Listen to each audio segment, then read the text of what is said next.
So I've been going through Thomas Reid's Inquiry into the Human Mind on the Principles of Common Sense, and I think I'm going to allow myself one more video on the subject of color, dealing with Chapter 6 on the Faculty of Sight, and looking at a short paragraph from Section 5. So I think I will read this first, and then try to explain a concern that this paragraph helps me deal with. From Chapter 6, Section 5. If you ask a man that is no philosopher what color is, or what makes one body appear white and another scarlet, he cannot tell. He leaves that inquiry to philosophers. Can embrace any hypothesis about it, except that of our modern philosophers, who affirm that color is not in body but only in the mind.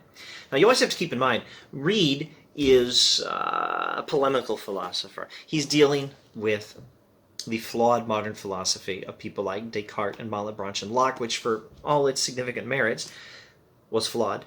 And those flaws led to worse philosophy like Berkeley and, above all, David Hume, the worst. Reid is refuting the principles from Locke and others that led to the skepticism of people like Berkeley and Hume. So what principle is that? Well, it's in particular the principle that all we perceive is our own sensations. Reid is trying to give us a better philosophy of perception, one consistent with common sense, one that does not lead to skepticism.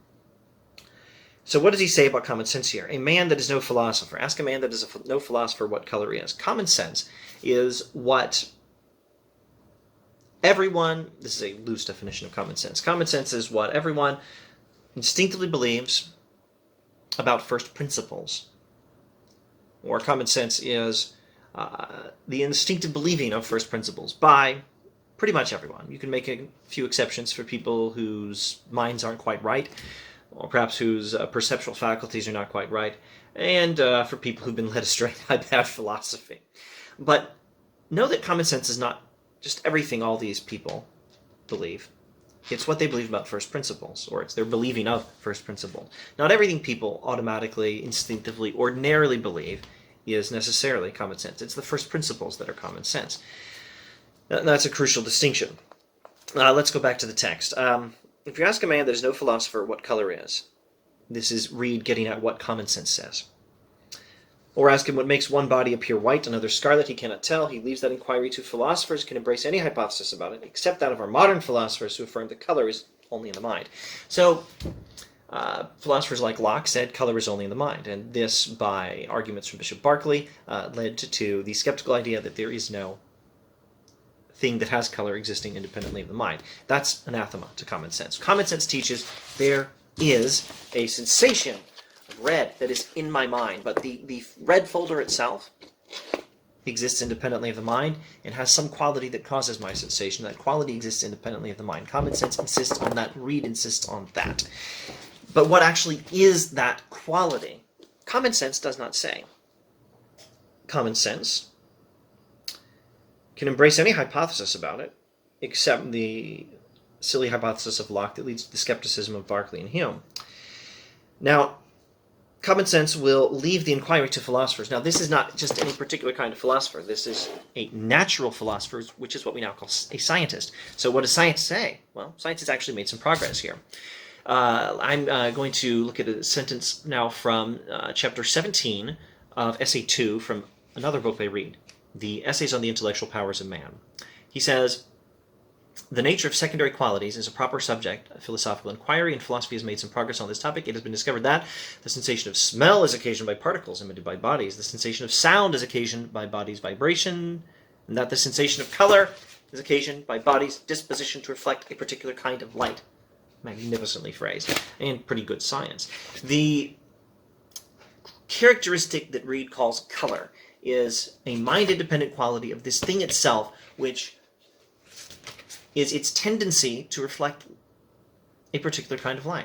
Or these days we might go into a little more detail and say, tendency to reflect light within a particular range of wavelengths. That's what color is. Now, common sense tells us color is something independent of the mind, which causes our sensations, which are only in the mind.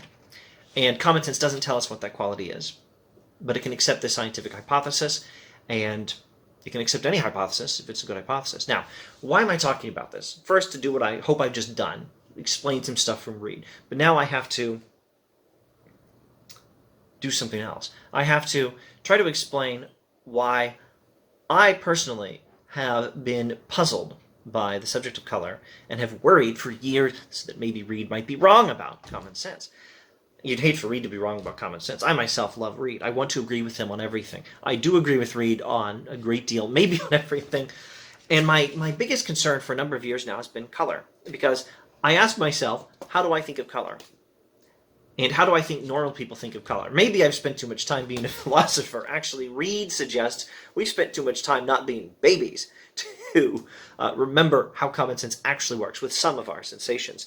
But maybe I personally have spent too much time not being a baby, being an adult, being a philosopher, and being a huge nerd to understand how normal people think about this. But how I find myself instinctively thinking, and how I have trouble not thinking other people think, is this. I instinctively think that red, the color red, despite the fact that my sensation of the color red is such and such, I find myself instinctively thinking that red is also a quality layered across the surface of this folder. And that's what I find myself thinking red is if I'm not careful.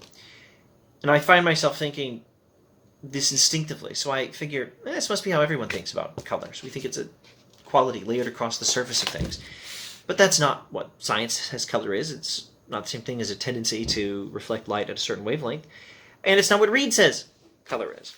But if it's how normal people think, isn't that what common sense says? So is Reid disagreeing with common sense? That's been my huge concern with trying to figure out Reid. And it's conceivable Reid, being a fallible human being, could be wrong, even in his own specialty. He could have botched something about common sense. And I'll tell you this, I think maybe if the way I instinctively think is the way ordinary people think, if you ask yourself how you think of color, if you instinctively think that red is a quality layered across the surface of this thing, if that's correct, maybe Reid didn't understand something about how people ordinarily think. Maybe he made that mistake. But does that mean he's wrong about common sense? Is he disagreeing with common sense when he says color is this, we don't know what it is until we do some science to figure out what it is, but we know it exists independently of the mind and causes our sensations? When he says that, is he disagreeing with common sense? If indeed people ordinarily think that color is a quality layered across the surface of things. No. Because Reid doesn't say that's what common sense is. It's the first principles that are common sense principles. And the first principles include